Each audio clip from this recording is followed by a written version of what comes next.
You've come to the right place if you're looking to create, launch, and scale a high-value online training program.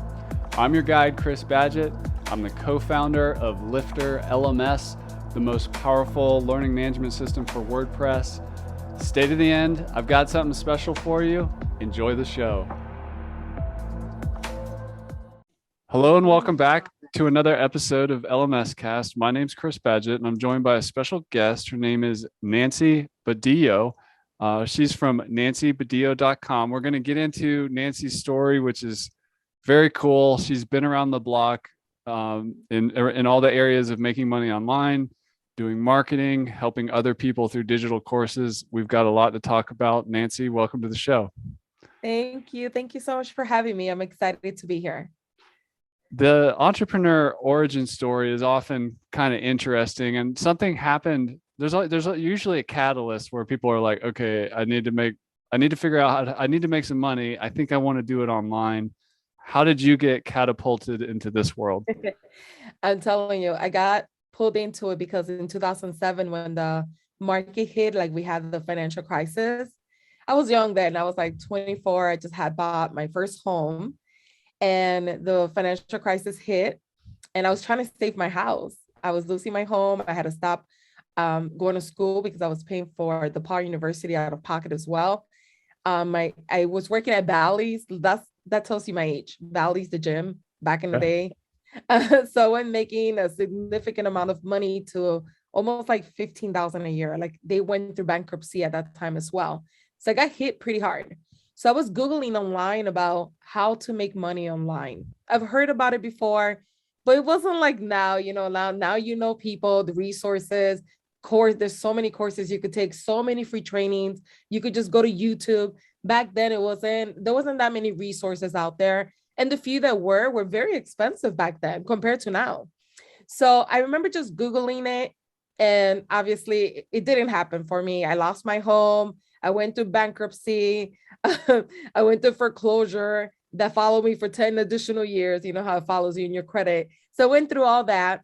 But in the course of all that, I kind of fell in love with it. I remember like I made a penny and I thought that was so exciting. And I was like, nothing, but I made a penny and then I just kept with it. I was doing jobs throughout the years. But I did my side hustle was trying to figure out how to make money online. And back then I didn't have focus. We didn't have the resources we have now. So I did try a little bit of everything. I would do freelance, and then that got me burnt out because I'm doing a full-time job and trying to work with freelance people. I was doing blogging. 1 minute I'm a PPC specialist. 1 minute I'm an SEO specialist. The next minute I'm trying to sell things on eBay, trying to figure that out. But nothing was really working. I did start making money through affiliate marketing, which now is one of my biggest income streams. But back then it wasn't, right? I would make 100 here, maybe 50 here. But with all the little courses that I took or any type of training that I took, I was always on the negative. I didn't make enough to quit my full-time job. But that's how it started. It started with a hardship. It started because I was trying to search, like, how do I save this house? How do I make more money? And that's how it started for me. That's awesome. If you're the earlier version of yourself was here today and you were advising this person and they're trying to figure it out, they need to make money online, they're trying to do it, and there's all these different things they could do, maybe courses isn't the best place to start. A lot of this audience is really into courses. Like what's like the fastest, easiest way for people to, or what would you recommend if somebody's just like in option overwhelm and they're trying to figure out this online business thing? Where should they start? So the first thing I always say is know your why. Understand why you're doing it, because you have to really understand your why. So therefore, when you go through the months that you're not making any money, because first you're going to be really excited and then you're going to hit that wall that you're not making money. And then you're going to say, this doesn't work, and you're going to want to quit. So if you know your why, the outcome of why you're doing it, it's going to help you keep going through it, even when things happen or when it doesn't happen for you at that moment. The second thing I highly recommend is if you do end up trying different things to see what you could stick with or what works better for you, that's okay. But once you find something that you're either passionate about or passionate about the outcome that you're going to get from it, stick with that. A lot of times when we see other people doing good on something, we're like, oh, let me try that. You get that shiny object syndrome. And when you start doing that and start doing too many things, you stretch yourself too thin and you don't get results. So the biggest thing is find something that you're passionate or something that could become a passion that you kind of enjoy it and you're trying to learn as you go. And then just develop those skills and stick with it. To be honest, a real business, a profitable business can take up to 24 months before it becomes profitable. If it becomes profitable for you sooner, then you got lucky, because for many of us, it doesn't work that way. And especially if it's your first time having an online business, it's so much to understand. You're a solopreneur, you wear so many hats, from marketing to creating the product or creating whatever you're creating, from having consistency, from time discipline as well, not getting distracted by so many things.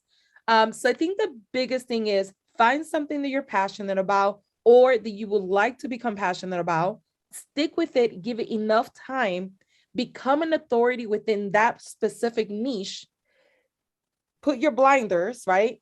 And don't start jumping on. I hear a lot of people say, oh, I'm going to do TikTok because everybody's blowing up there, or I'm going to try to do this. Stop trying to jump on things that are viral or you think they're viral. Building a sustainable business for the long run is not jumping on something that you think is viral and it's going to help you. A lot of times, things that go viral don't really help you anyways. So that would be my best advice. Just stick with it and give it enough time. And if it doesn't work out, then you could pivot to something else. And that time frame that you spend is going to be enough experience for you to make the other business even better. That's awesome. And I agree with you 100% around, I call it the valley of despair, like those 2 years you're talking about. Uh-huh. Like it's pretty exciting at the beginning, but it's going to be a rough ride this first 2 years, especially if you're kind of doing it on your own. It's really challenging. So that passion and alignment with who you are needs to be there. Mm-hmm. Let's talk about affiliate marketing. You mentioned a lot of your income now is comes from that. And one of the benefits of affiliate marketing is you don't have to create the product. How does one get into affiliate marketing these days, and how do you get people to your affiliate links? So for me, it's a little bit different because with affiliate marketing, when you hear it online, a lot of people are like, affiliate marketing is super easy. All you got to do is throw in some Facebook ads, send them to a landing page where they click, and then from there it takes them to the product page. And that's all you do. I did try that way and it really didn't work for me, because a lot of the stuff that I was promoting are stuff that's like make money or stuff that's for more on my niche of people that want to build a business online. So I was getting a lot of like, you're about to get your account suspended from Facebook, all that stuff. So what I ended up doing was I have a whole separate niche aside from my Etsy and my digital marketing, which is a health blog that I have. And then what I've done in the last 4 years, taking me 4 years to build up this blog, is that I create a lot of content on that blog. I create a lot of content and I add Amazon stuff. I have my high-end affiliate products that are high ticket that I make money from. So I do a lot of Pinterest, blogging, and that's all I do. I don't run any advertising. Now for the month of January was my highest month, 37,000. Now, the last 2 months, I struggle a little bit more. I know it's because of the economy. Everyone is seeing that effect. So hopefully next year or the year after that, because I believe we might hit a recession, but hopefully not, right? It'll go a little bit smoother, but I'm still making decent money from it. But I'm using more of an organic approach, because when I was doing more of the Facebook ads, it didn't work out for me. I know many people that do it that way, and it does work out for them. But for me, what I found easier is through blogging, to be quite honest. And when you do evergreen platforms like podcasting, YouTube, blogging, it's the best way to grow a business, whether you do it affiliate marketing or you're promoting your products and services, because of the fact that it's evergreen. People are searching for this. You create searchable content and you're going to start driving ranking. And eventually you go from barely any traffic to, I think I'm about 600,000 per month on views. So it does work. It just takes a little bit more time, because anytime you grow something organic, it takes like triple the time compared to when you're running ads, for sure. So it was 4 years to overnight success. Yes, exactly. There you go. You said it perfectly. And that's really cool. I mean, some of the people watching here are experts, you know, and they're thinking about making courses, but also writing and creating all this public content is great. How much, um, how often would you publish a new blog post or piece of content on this affiliate blog? Well, now I'm up to 4 pieces per week because I was trying to like continue that momentum. But when I first started, to be honest, I was just doing two per month, Two just per two month. because I was like, although I was a first time parent, I just had started my YouTube channel. My husband went through cancer, had a tumor in his brain. So it was a lot of things I was doing, like a lot of moving pieces. But now I've been able to do a little bit more.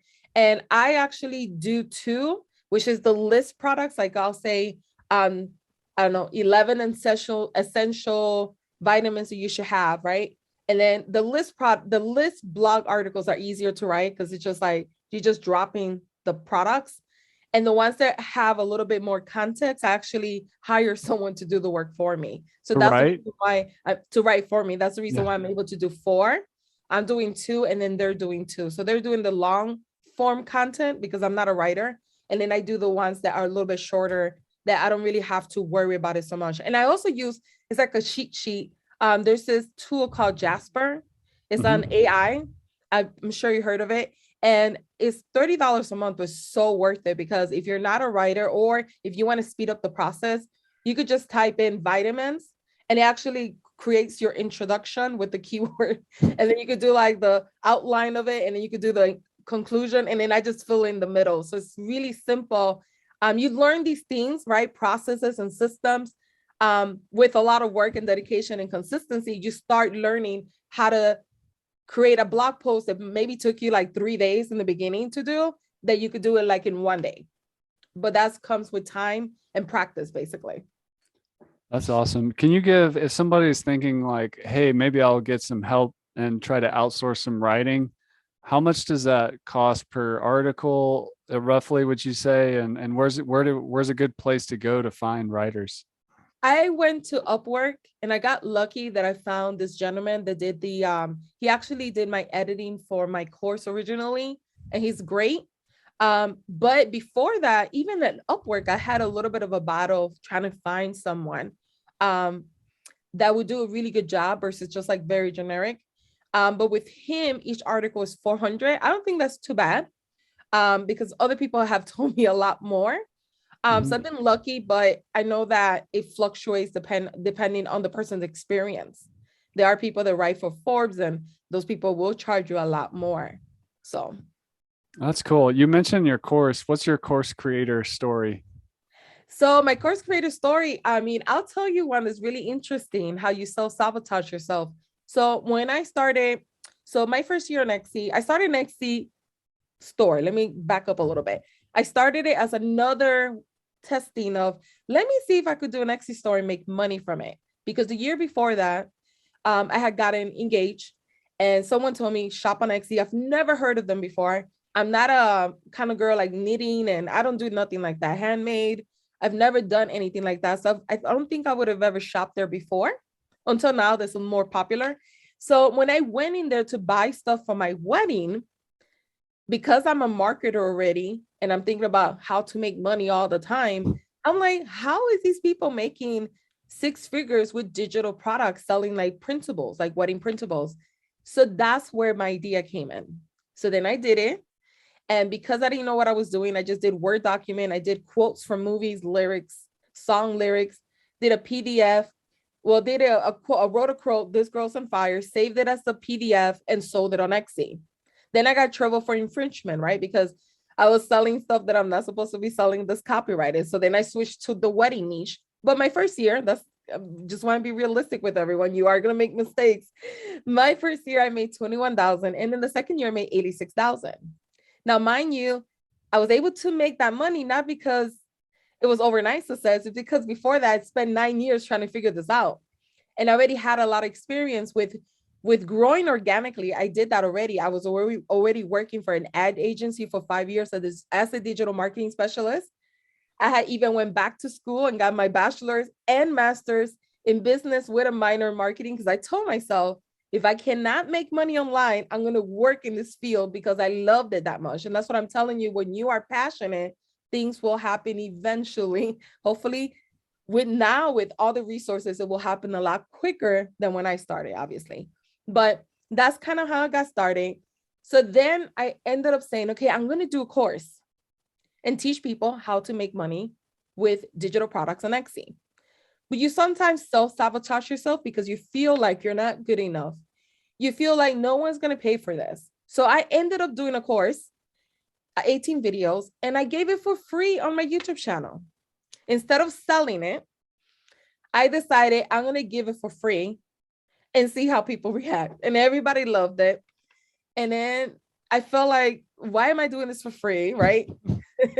So then I decided, okay, I'm going to do the course. I'm going to add more to it. By then I'm on my 3rd year of Etsy. I've made even more money and I have all the stats, all the proof of it. So then what I decided to do is, in those 3 years, I was already building my credibility online.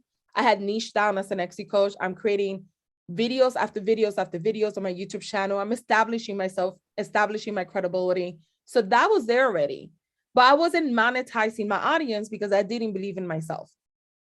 So the minute that I did that, the minute I said, okay, I'm going to create a whole new course, and this time I'm not going to give it for free.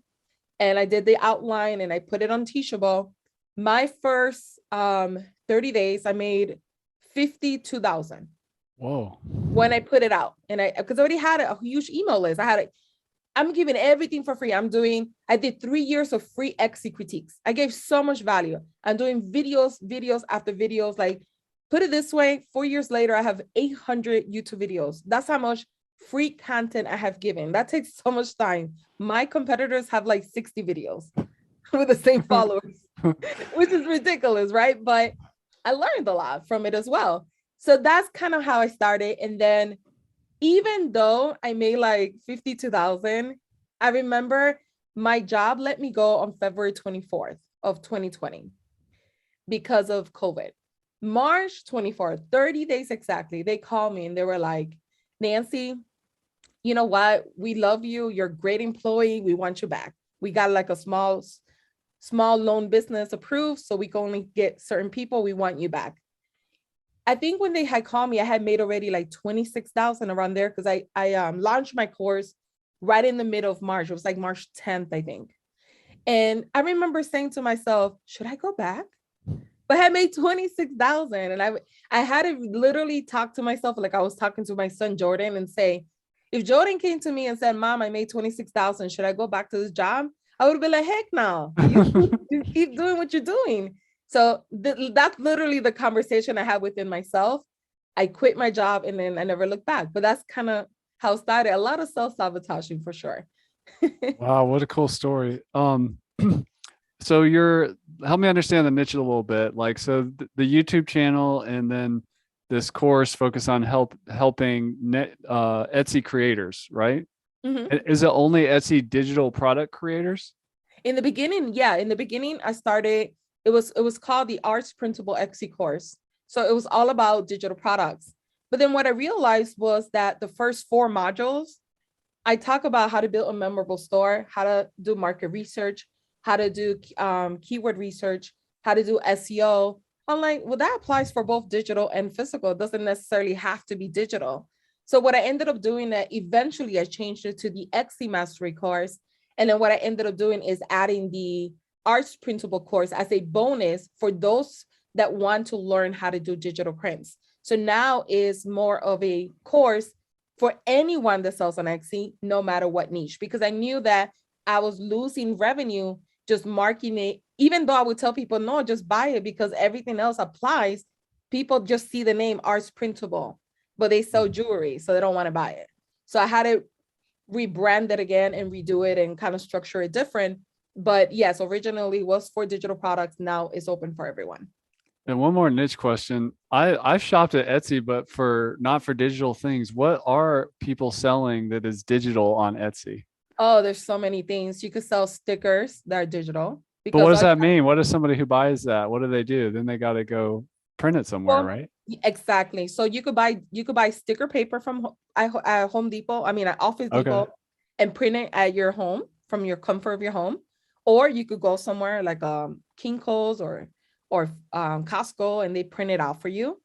They sell coloring pages. They sell activities for kids to do like their ABCs, wedding printables, birthday invites, wedding signs, what's other digital, financial planners, Wow. pretty much anything that is basically an electronic form, ebooks.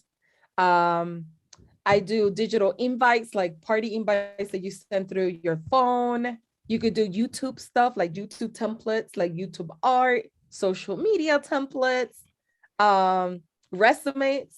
I mean, everything. That's just to kind of give you a little bit of variety right there. What a cool niche. Let's talk about your YouTube channel. I noticed you just crossed 100,000 subscribers. Congratulations. Thank you. When did it start? What year did the channel start? I started in December 2017. So it'll be 5 years this December. So it's about a 4.5 years, right? I started. And if I understood you right, the YouTube subscriber base was also a big part of what you were able to sell your course into. Of course, yeah. YouTube has been the best thing that I've ever done in different ways. I mean, last year I made 40,000 just from YouTube revenue.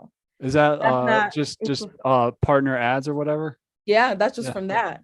And I Yeah. know for many people, they say don't focus on that because it's different for everyone. It just depends on the view. Like obviously you get paid for, if somebody watched the full view of your video, then you make more money than people that potentially, you could have more subscribers than me and make less than me because people are not watching as frequent. So it's just more based on views, not based on the subscriber count. But it's been a really good platform for exposure, for brand awareness. Like I said earlier, when you post in there, I have videos that are 4 years old that people are still watching. It's still giving me exposure. And then you take advantage of the bottom of the video in your description box where you put affiliate links related to your niche and products that you sell, or maybe other channels that you may have. But again, another story for you guys, for anyone listening that wanted YouTube channel. When I originally started it, I knew YouTube was something that I wanted to do. The issue is that I'm an introvert.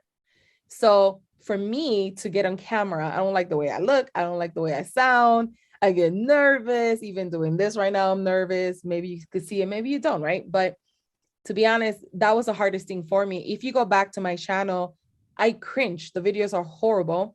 The content was great, but the video were horrible.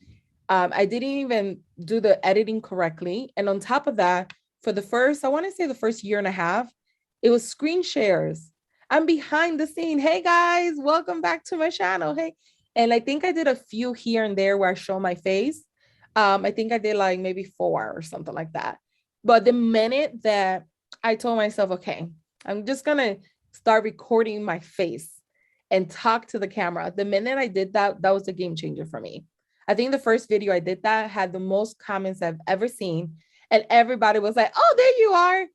Oh my God, I'm so excited to see you in camera. So what I realized is that when you do video, if you are talking in the video, it's going to be more personal for that person than a screen share. I think what saved me is because I didn't just do one video a week of screen share and that was it. What saved me is the first 3 years of my YouTube career, I did over 160 free critiques.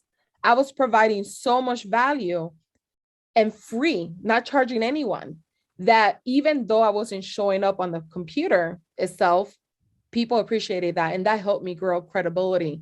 But if I would have done it sooner, I probably would have grown faster also. That's so cool. Just quick tactical question. Do you do your own cover graphics? Oh yeah, you could tell I do them myself. I mean, Well, I can tell. I was like, these are cool. oh These are really? eye-catching. Do you use Oh my Canva or what do God. you do? I use Canva. Yeah. Yeah. Originally I was using Photoshop, and then I got into Canva and it was like Canva forever. But if you go, I'm always constantly changing them because I'll do something. I'm like, oh, I think this is cool. And then 6 months later, I'm like, oh, it looks horrible. And then I do it again. But the difference now with my covers compared to before, if you scroll back, you'll see that none of them have photos of me. Yeah. And there's a few of them that do, but that's because I have updated it like lately. It Yeah. wasn't there before. But yes, I do my thumbnails using Canva. It's super simple, to be quite honest. It's user friendly for anyone that maybe feel like they're not tech savvy. It's just the best platform to use, not just for YouTube, but for everything for your business in general. That's awesome. I noticed your videos, they range in views, like some are like single digit thousands. You have a lot, 30, 50,000. And then I come across this one that has 544,000. How to start an Etsy shop 2022 the right way. What what affects, like, and I know like sometimes it's fine if you're in a tight niche, you have a smaller view count, but then you hit something and you really hit a nerve and it goes big. What causes videos to have more views than others? So I'll be honest with you guys because I want to be transparent. Originally, when I started my channel, when I talked, I wanted my channel to be the go-to channel for Etsy. So if you want to learn like how to change your Etsy banner, I have that video. If you want to Yeah. learn how to add a new listing to your store, I have a video for that. If you want to learn how to do a coupon for your listings, I have a video. So that's what I was doing. But what I didn't realize is that I'm already in a very small niche, Etsy, right? Yeah. It's very micro niche down. On top of that, when you create videos on how to change your banner, you're not going to get a lot of views. Right. Eventually, you may reach 2,000 and it's like 2 years later, but you don't get a lot of views. What I've noticed was that whenever I talked about how I made 100,000 the last 6 months, or how I make passive income, or how I make money with affiliate marketing, what I realized when I was doing those videos, those were getting high views because I guess other people that want to maybe transition to Etsy or transition into affiliate marketing will watch them. And because of the fact that it has how to make money, Mhm. that's what I noticed. And I was thinking like a good tactic would have been, let me create more videos of that and stay away from creating generic videos. But what I learned is that I easily became bored. I didn't want every video to be, I don't know how many videos I could pull out with how I made 400,000, how I made 200,000 or here, how I made 20,000. It just, to me, it just became like, that's not the point of my channel, even though my competitors are doing that. I didn't want to do that no more. And I tried it for a little bit and I decided I'm not going to do that no more. Now, the last few videos that you see that fluctuation, I'm actually testing out YouTube ads. So what Mm. I do now is I'm running ads and I'm noticing the same trend that the videos that talk about how to make money through digital products or templates or anything with passive income tend to do a little bit better. And the videos that's more of my story, like how hard it is to be an entrepreneur, but how you could push yourself, those videos don't perform that great, unfortunately. I think a lot of people, as much as a lot of people say clickbait videos are the worst, people still watch them a lot for some reason. They perform better. So what I'm trying to do now is not focus on vanity, because I was focusing on that at one point, to the point that I was kind of changing my strategy and just talking about digital products all the time. And what I'm trying to do is just let me not focus on vanity. Let me focus on providing value. And even if one person got that value from that one video that no one else is watching, that's okay. And that's what I'm focusing now. But I am testing out ads. And that's why you see that fluctuation so much at the end versus before that, it was a little bit more consistent. And then when I did talk about how I made 200,000 and it went up really high, but now it's like all over the place. But I think it has to do with the ads. I'm just testing different things just to see what takes, just to learn. What's your like your videos per week schedule, and then how do you figure out what to make videos about? Like, what's your process there? So I try to make at least 1 to 2 videos per week. I am a single parent right now because we're in the process of moving. So the last 10 months I've been a single parent. So it's been like the toughest thing to do, to manage a toddler that's like a hurricane right now, like tantrum 24/7, and then trying to run my business. But I try to do 1 to 2, but I am consistent. I've been consistent since the day I started. So if you're not going to get 2, you're going to get 1 every week. So 1 to 2 a week. And the best thing that you could do, which I was doing really, really great, and I kind of fell off the last month because I had a family member that passed away, is creating content pillars. And what that is just taking, so if your niche is Etsy, like me, right? Just to give you an example, you take 4 or 5 subcategories that you want to talk about and you rotate between them. So for me is digital products, because that's how I started. And I love digital products. So when I make those videos, it's not necessarily for a clickbait, it's because that's what I sell and that's what I love. So digital products, passive income, because I do make passive income. I talk about Etsy tips, and then mindset. Those are my 4 kind of like core videos. And then I throw in like a Canva or an affiliate marketing video, because Canva could be used for small business owners, Etsy sellers, and I teach them how to do different things to market their business with it. So then what I do is I alternate between those topics. And then another really, really great thing, if you don't know what type of videos to put, I want to say, I might be saying this opposite, but I think is askthepublic.com. I will have to get the address for you, but I believe it's askthepublic.com. It's a website where you go. If your niche is, I don't know, jewelry, and you don't know what to write about, you could just type in the word jewelry, do a search, and it actually gives you questions that people are searching online. And I just looked it up. It's answerthepublic.com. Answer the Public. I knew I was saying it wrong. Answerthepublic.com. That's a really great tool. I think you get 3 searches per day for free. So it's enough, because if you do 3 searches, you get about like 30 questions.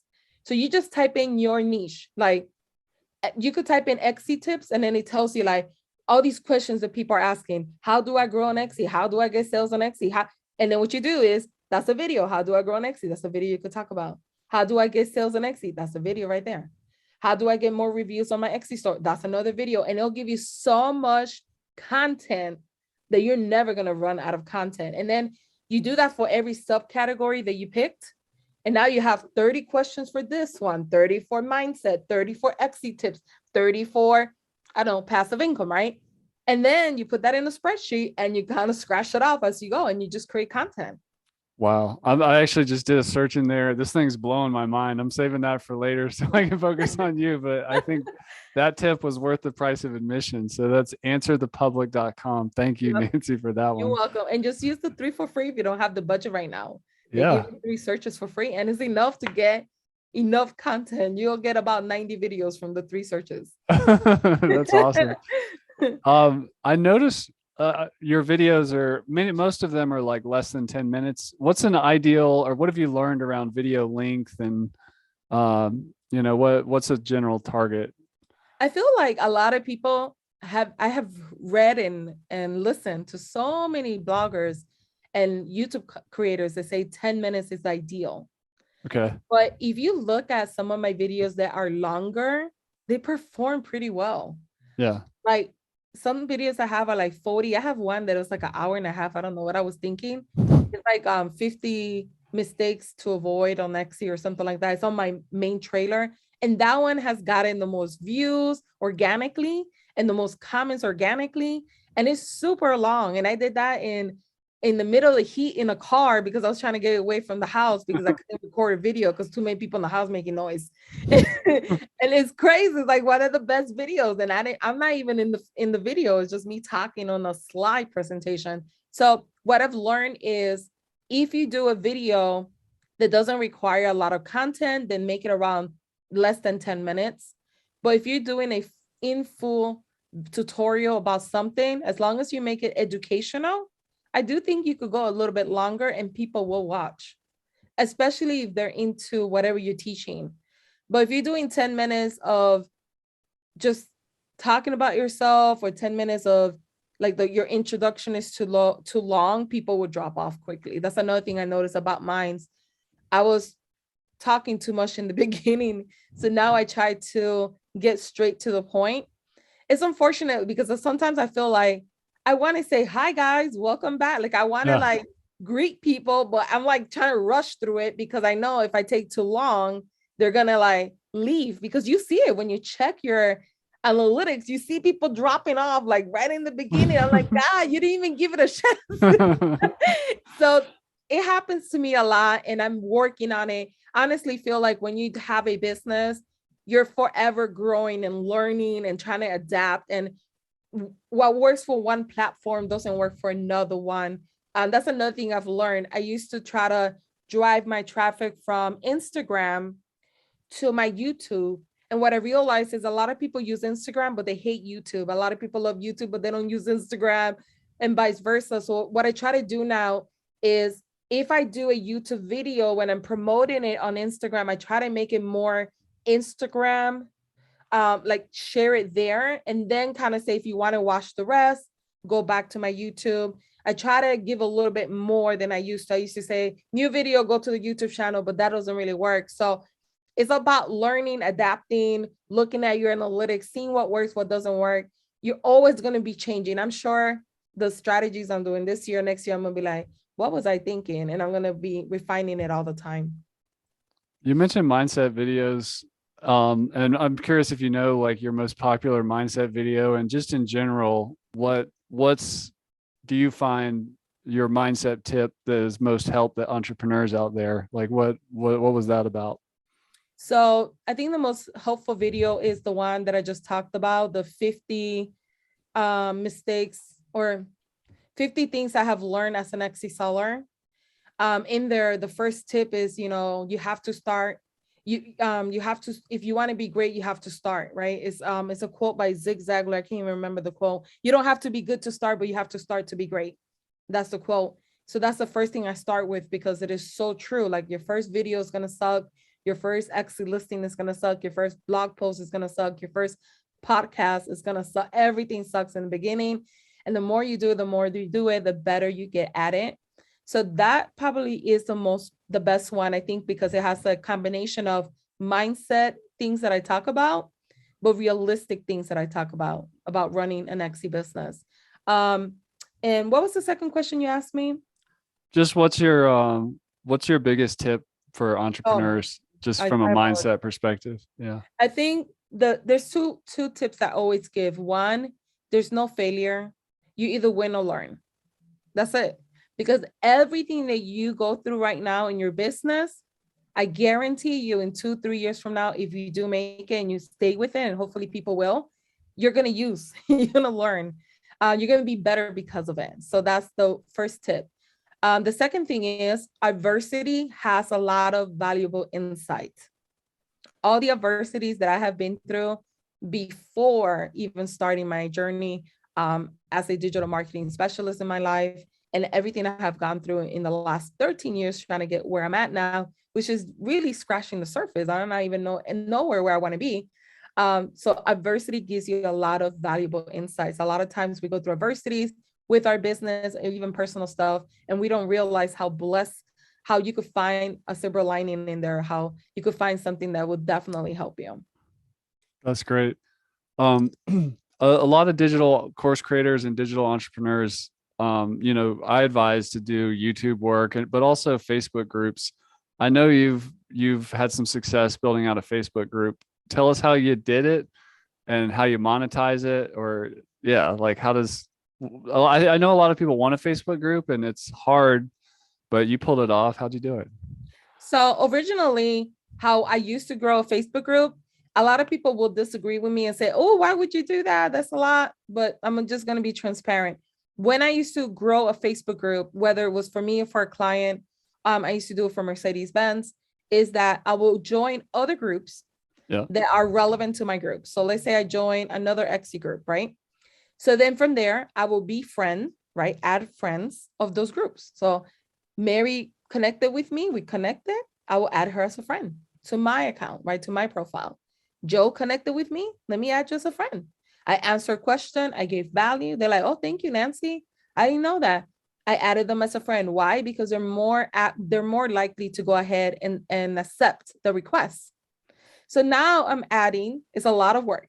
I'm adding 20 to 25 people per day, right? So now I'm up to 5,000 Facebook friends and I don't know nobody, but get the point. So then you open a group and you invite your friends to that group. Because these people are relevant to your niche, they're going to follow. And so in the beginning, it takes a little bit consistent. If you're growing a group organically, and you're not doing ads, and you don't have an email list, and you don't have an online presence, this is the quickest way to get people in the group. Addition to that, when you get them in the group, you need to set up questions. The first one is have them have them give you your email for some sort of lead magnet, because now you have them in your email list. In addition to that, ask them, what is your Instagram account? Let's be friends. I go to Instagram and add them there. Why? I want to keep them in my ecosystem. So now when I post on Facebook, they're in my group. When I post on Instagram, they'll see my posts, hopefully, right? And if not, I could do remarketing campaigns. I could go and like their posts, they go back to mine. And because they engage with mine, now I could do a remarketing campaign and show whatever I want to promote 24/7 to them. And I'm keeping them in my ecosystem. Plus, I'm doing all this organic stuff like YouTube. So now they're seeing me everywhere. And that's how you do it. So originally, I would do that for maybe a month or two. And then once you start getting traction and you start getting people commenting and posting, and you do live videos in there and you do stuff like that, and your engagement is growing, Facebook starts promoting it for you. You don't have to do anything. After that, it's almost like a snowball effect. So like my group is up to 91,000. It probably would have been 130, but you got to remove the spammers. You got to remove like people that are just there for the wrong reason. But if it wasn't for that, it would have been like even bigger. But it's about 91,000 for years. That's not bad. And it's quality people, people that are interested in your niche, not just random people. But after that, Facebook takes care of it for you. And you go in there every day, and one day you got 5 people per day. And then when you least expect it, like now I get like 60 people per day, Wow. on a good day, 30 to 60, let's say on a good day. But you get what I'm saying. You get emails automatically for free. You get new followers or new connections as well. So that's how I do it. That's my advice. A lot of people don't like that because they're like, well, you're adding these people, it's a lot of work. I'm like, yeah, but a lot of people don't accept your request. You just cancel it later. Sometimes you do become really good friends with these people as well. It's just a strategy just for a certain time to kind of grow that account. Or you could do it just organically, just creating a group, posting a lot of content, and just waiting and promoting it outside also, not just leaving it on Facebook, like telling people on YouTube, hey, join my group. Telling people on Instagram, by the way, we have a group, promote everywhere you promote your business, cross promote. You have an email list, send them a link. Do you does YouTube and Facebook, do you use like kind of YouTube and Facebook together? So for example, when you're done on YouTube, you've uploaded a video, you optimize the description and everything. Do you go share that YouTube video in the Facebook group? Everywhere. I got a LinkedIn group. I got 2 Reddit groups. I have everywhere that my audience is at, I'm at. Now, I will say this. Can it become overwhelming for people? Yeah. The other day we had an update. Exie had an update. I did a video with a toddler, shared the video, did an email list in an hour. And my husband's like, you did that in an hour? I'm like, yes, I did. I know it took you 7 days, but I want to be the first Exie coach with the news out there. I don't want to wait till one of my competitors was like, on Friday, we're going to be talking about this. I'm like, girl, I'm going to talk about it right now. I'm doing it right now. So when you have so much experience, it just becomes easier to kind of do it. In the beginning, you might feel overwhelmed. And what I tell people is, even though I am everywhere, it really does overwhelm people, because what they end up doing is not using the platform the correct way. So if you're just posting on Pinterest, but you're not optimizing your Pinterest account the right way, you're just another Pinterest user. If you're just posting on Instagram and leaving, you don't have a community, you don't do anything else, then you're not using it intentional. So it's just better for you as a business owner when you are starting out to have one dedicated platform. So I always recommend your business, and then something evergreen like blogging, YouTube, podcasting. Pinterest is evergreen because it's a search engine. And then having email marketing. Those 3 should be enough for you to blow up your business, because I've done it before. I did that with my Exie business the first year, and that's all I did. So you could do it. And then eventually, once you have systems and processes and you're bashing out your content and you feel comfortable, and you know that you're using that platform to the best possible, right? I'm not an expert in every platform, but I know I use it to the best possible. Once you see the growth and you're getting traffic and leads and conversations, etc., then you can say, okay, you know what? I'm going to start promoting now on Instagram. I'm going to tackle that. I have these things set in place. I have automation set in place. I have systems set in place, right? So now I'm going to do this. So that's what I recommend. But for many people, I want to make sure I say it. It is worth promoting in all platforms, right? Because the more you promote it in different platforms, the more exposure your content, your YouTube video will have. The issue with that is many people get tired because when you post on Instagram, you got to optimize it for that platform, the picture. And when you post it on Reddit, it's different. And when you post it on Facebook, it's different. And when you do Twitter, it's different. When you do Reddit, I mean, I can't even think LinkedIn is different. So a lot of people get overwhelmed with it. And over time, they give up because they're doing too much and stretching themselves too thin versus just focusing on 2 or 3 and then working up to those additional ones if you want to. You don't necessarily have to either. There's a lot of people that are successful and they just have email marketing, an Instagram account, and a course. And that's it. It just depends on the type of person you are as well. I like doing it that way.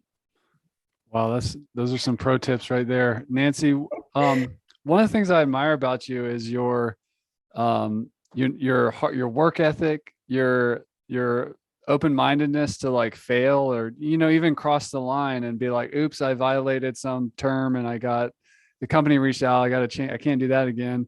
Or to go back to old videos and maybe the ones that are getting the most views and update the graphic or whatever. Mm-hmm. I just hear a lot of continuous improvement and hard work. Where does that come from you? I don't know because so I'm adopted for my grandmother. And I grew up in a home that they have 4th grade education. So it was really hard for them. We always had an apartment. We never had a home. We never had vacation. We struggled. My grandma lived off welfare. We had government cheese, government everything in my house. And that's how I grew up. My husband's like the opposite of me, private school, perfect English. I struggle with everything. My learning, like to learn things, it takes me a while to learn things because of my background. And I think growing up in that setting, it did have its pitfalls and it did hinder me.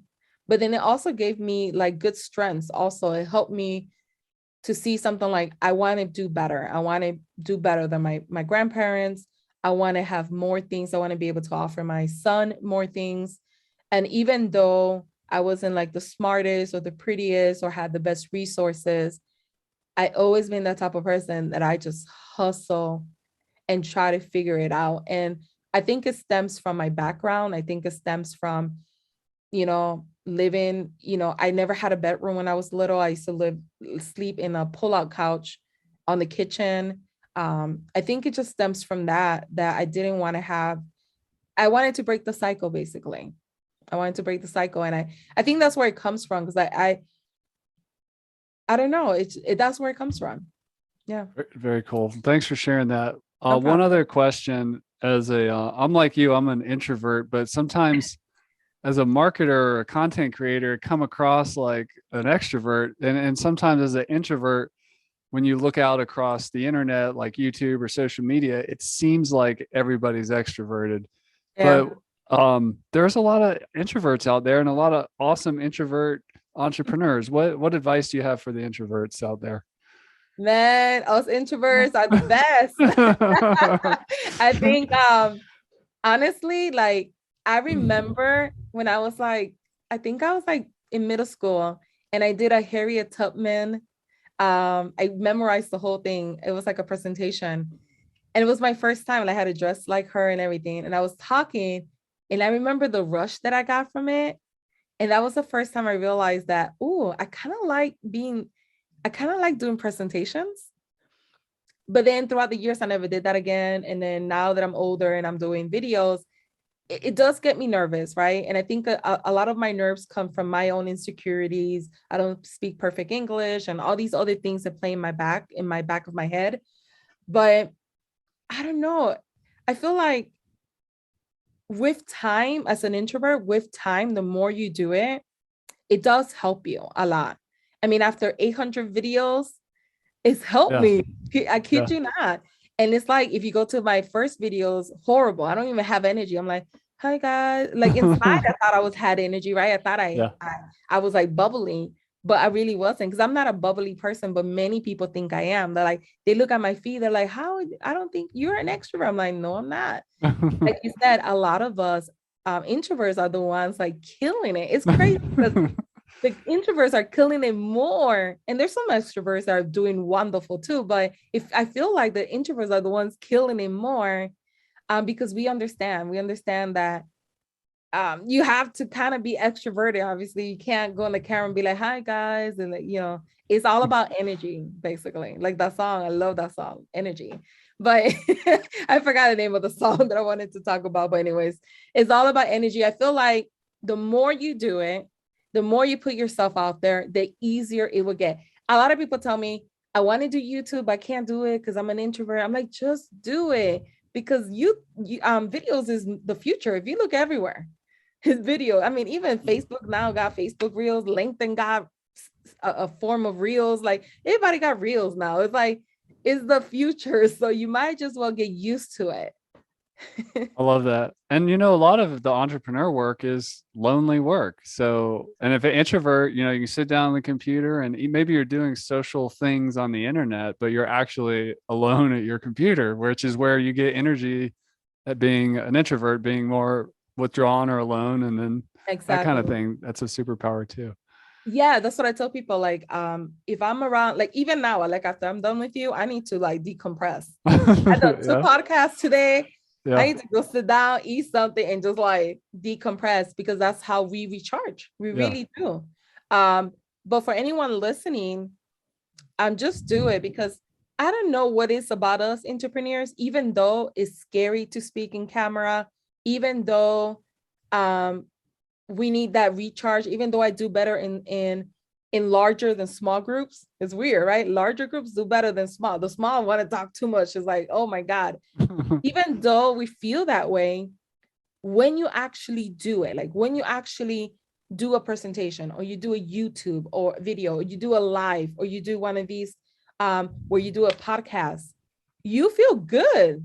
It's weird. It's the craziest thing. Like you feel like, I want to be, and I'm putting it in the new universe, I want to be a transformational speaker. I want to be like Mel Robbins, for anyone listening. And for me to think that big, being an introvert, it's like, what? I want to do that, where she has to talk to small groups and large groups and be everywhere. As much as terrifying it is, it's very rewarding. That's what I'm trying to say. For me, at least. I don't know if you feel the same way. Yeah, I agree. I totally agree with you. Mm-hmm. Nancy, this has been an awesome conversation. You've added so much value to the listener and the person watching this. Can you share whether somebody's interested in the Etsy thing, or want to follow along with you on your entrepreneur journey and your online entrepreneurship tips and everything? Give us the website and the social medias for people to go find you. Okay, so I'm gonna give you my website, because when I started my business 13 years ago, I didn't do the social media handles the right way, which is have the same name across all. Don't have to read like I do. Yeah. So the best one is head over to Nancy Badillo, BADILLO.com. And in there, you have all the social media links in there. You have my YouTube channel, my blog, and everything else that I teach online. I'm very active on Instagram. That's Nancy Badillo 13, 13 at the end. So just in case. Nancy, thanks for coming on the show and sharing all your wisdom and your story with us. We really appreciate it. Thank you, Chris. I really appreciate it. Bye, guys. Have a wonderful day. And that's a wrap for this episode of LMS Cast. Did you enjoy that episode? Tell your friends and be sure to subscribe so you don't miss the next episode. And I've got a gift for you over at LifterLMS.com/gift. Go to LifterLMS.com/gift. Keep learning, keep taking action, and I'll see you in the next episode.